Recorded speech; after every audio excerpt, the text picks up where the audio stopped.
আটপা ভাঙছেন কেমনে? আটপা ভাঙছেন কেমনে?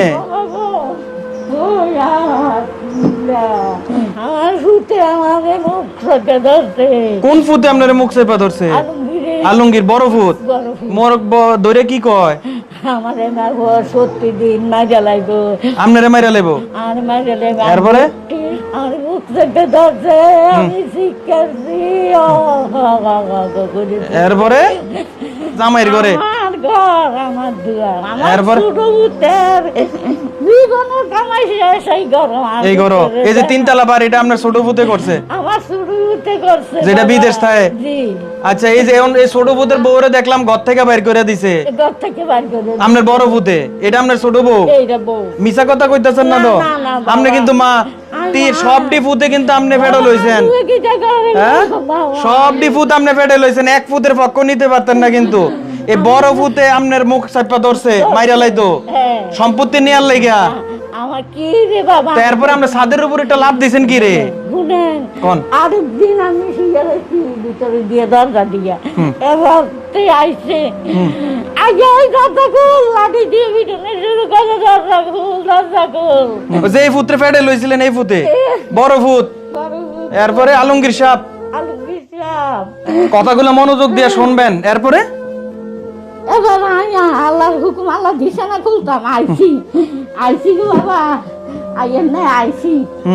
আইয়া দরজাটা খুললাম, নিচে গিয়া দিয়ে আমার কাপড় দৌড় দিয়া এত বড় ডোনা করে লাইছে গো বাবা। আপনার বড় ফুতে সিরিয়াল লাইছে। এরপরে আই কই না, সাতারি নেবি দরজা হিটতে আছে।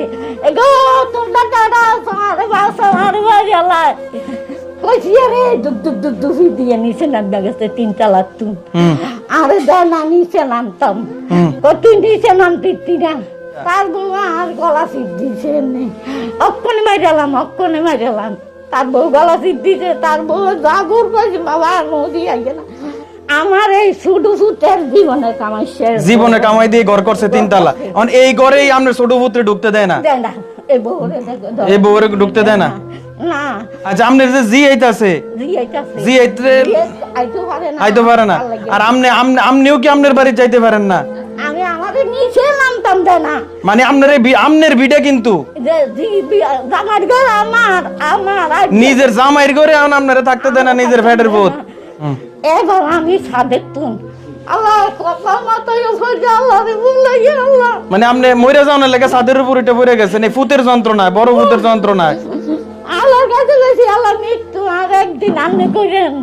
এই দোতরাতে আল্লাহ আমার মৃত্যু করেন, বিসমিল্লাহ রহমানির রহিম কইয়া দিছি।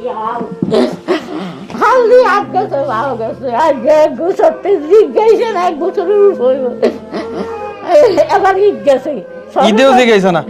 এখন এই যে ফুতে আপনার এই অত্যাচার করে, সরকারের কাছে, দেশবাসীর কাছে আপনি কি বিচার চান? ফুতে গীতা করে, বড় ফুতে গীতা করে, ও ঢাকা বলে কি চাকরি করে ভাই।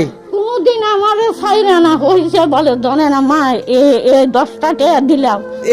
এটা তো বড় ফুত। এটা দর্শক, এই মা নিজের সন্তানের অত্যাচার সহ্য করতে না পাইরা ছাদের থেকে লাভ দিয়ে দিছে। কত সহ্য করবে, কত আর সহ্য করবে এই অন্যায় অত্যাচার এই বড় পুতের? এই যে মা, আমি আর কোনো সাক্ষী চাই না। এই ভিডিওটার এই প্রবাসী আফজল ভাইয়ের পরিবারকে যে উঠতে দেয় না তার পরিবারে বা তার ঘরে, তার নিজের করা ঘর সারা জীবন বিদেশ কাম কইরা ইনকাম করছে, সেই ঘরে উঠতে দেয় না। আমি মাইনা নিলাম বউ খারাপ, আফজল ভাই খারাপ, আফজল ভাইয়ের সংসার খারাপ, সবাই খারাপ। মা কোনোদিন খারাপ হইতে পারে? আমার বউ হ্যাঁ বালা, আমার বউ বালা।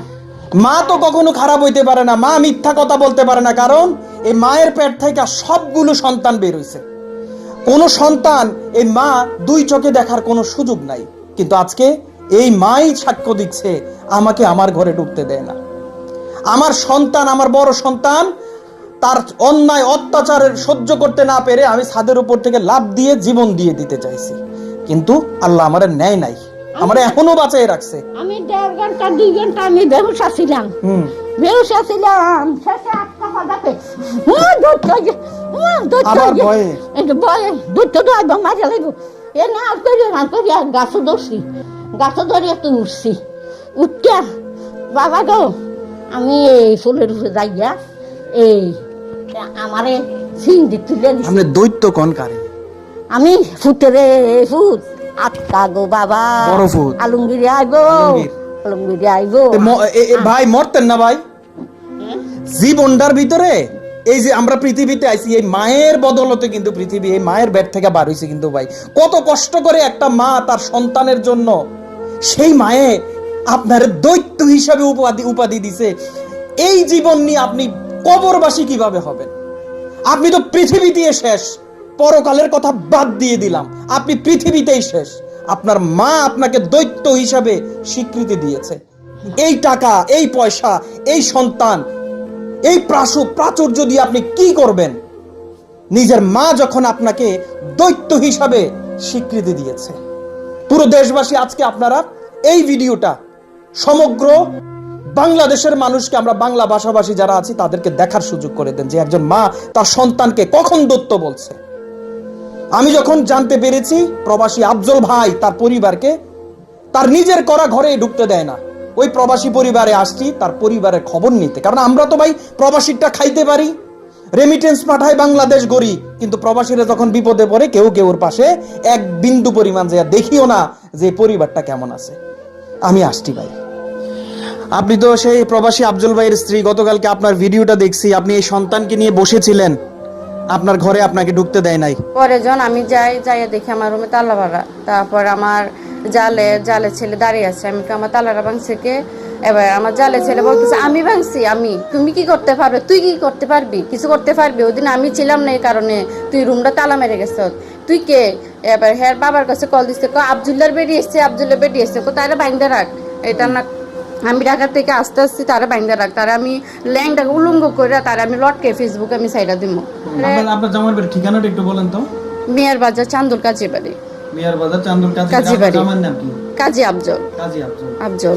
যেমনটা শুনতে পেয়েছেন, আমরা কাজী আফজল ভাই যিনি সৌদি আরব প্রবাসী, আপনারা দেখতে পেয়েছেন গতকাল উনি ওনার নিজেরই স্বামীর বাড়িতে উনি প্রবেশ করতে যাওয়ার মুহূর্তে ওনার ভাসুর, বড় ভাসুর এবং ওনার বড় ভাসুরের স্ত্রী সন্তানেরা ওনাকে ওনার ঘরেই প্রবেশ করতে দিচ্ছিল না। এমন একটা ভিডিও চিত্র দেখে আজকে আমরা এই পরিবার, এই প্রবাসী পরিবারের খবর নেওয়ার জন্য আসছি।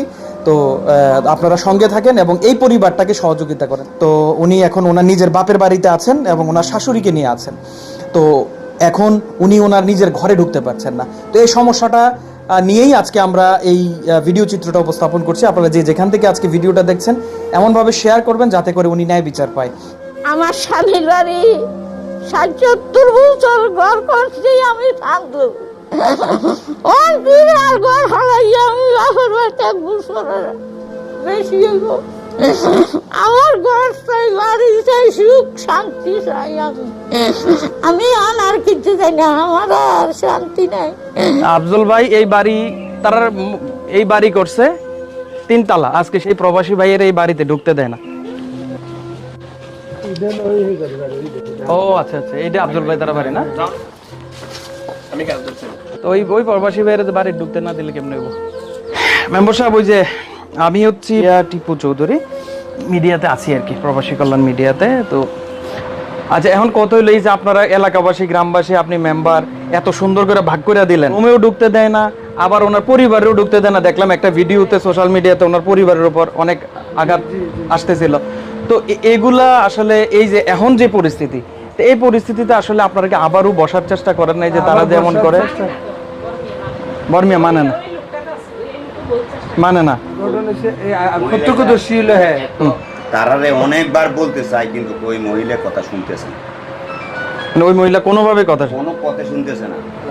বা আমি যে একটা লোক আসছি এখানে মনে বা আপনি এলাকার মুরব্বী আসছেন, মুরব্বী হিসাবে আমি এবারে দেখাই দিয়েছি, উনি পাঠাইছে মুরব্বীরে বলছি মুরব্বী পাঠাইছে, কোনো দামে দিতেছে না।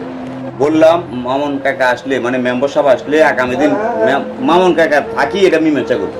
না এখন মূল কত হইলো এই যে তার যেহেতু উনি প্রবাসীর স্ত্রী, ওনারা যেহেতু একটা ভাগ বাটোয়ারা এলাকাবাসী করে দিছে, তো এখন করে দিছে, এখন আপনি 4 লাখ টাকা দিয়ে দিলে এই টাকা দিয়ে তো এই বাই মাঝখানের ইউনিটটা কমপ্লিট করে সে উঠে যেতে পারে। বা এই 2 রুমের হিসাবও তো আলাদা, 2 রুমে তো সবাই তারা বসবাস করার মতো ইয়ে করে দিয়েছেন। 3 তলায় অলরেডি একজন আরেক ভাই আছে। এটা নিয়ে যে এই যে প্রবাসীর স্ত্রীরে ঢুকতে দেয় না, মানে এই চিন্তা করেন এই যে আফজল ভাই ও যে একটা সৌদি আরব প্রবাসী এত কষ্ট করলো, বাহরাইন থাকলো, হ্যাঁ ওনার সাধ্য আব্দুলে করে দিছে, মন ভালো প্রবাসী ভাই করে দিছে।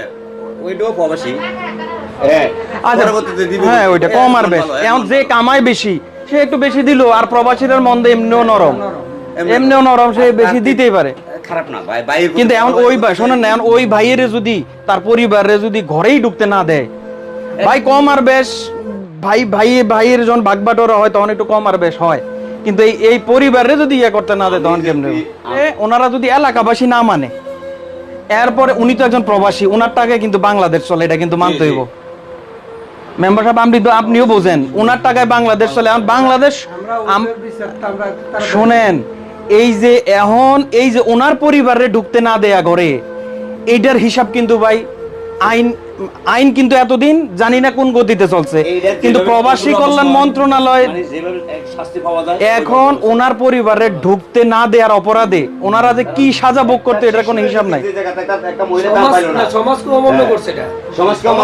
সমাজকে না না এখন এমন যদি হইতো সমাজে টাকা খাইয়া ভুল সিদ্ধান্ত দিত, তাইলে তোমরা তো সিদ্ধান্ত মানছো, আগে থেকে যেটা বলছে এখন এটা বলতেছে উনি তো স্টিল বরঞ্চ হ্যাঁ এটাই তো আমি যে কাছে আমার মূল্যায়নটা কম। হ্যাঁ হ্যাঁ মামুন রাইট কথাটা ভাইয়া উনি যে অপরাধ করছে অপরাধ তো মেম্বার সাহেবও স্বীকার করছে, হ্যাঁ হ্যাঁ যে অপরাধী। এখন কত হইলো ওনার মেম্বার সাহেব এখন অনেকবার না এখন শোনেন, এখন কত হইলো এই প্রবাসী পরিবারের ঘরে ঢুকতে না দেয়া এবং এই যে মায়ের প্রতি বড় ছেলের এমন অমানবিক অত্যাচার, এটার হিসাব অন্যরকম ভাই। দুইটা বিষয় কিন্তু, একে তো মায়ের প্রতি অমানবিক অত্যাচার, মারা নাকি বাড়িতে ঢুকতেই দেয় না ভাই, অনেক কষ্ট কইরা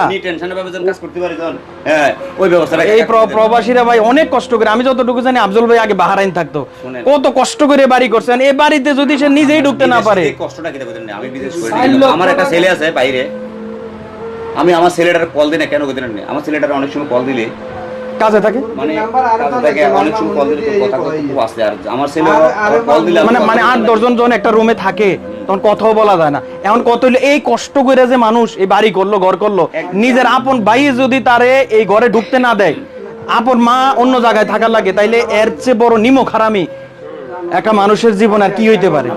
তো মেম্বার সাহেব ধন্যবাদ, আপনি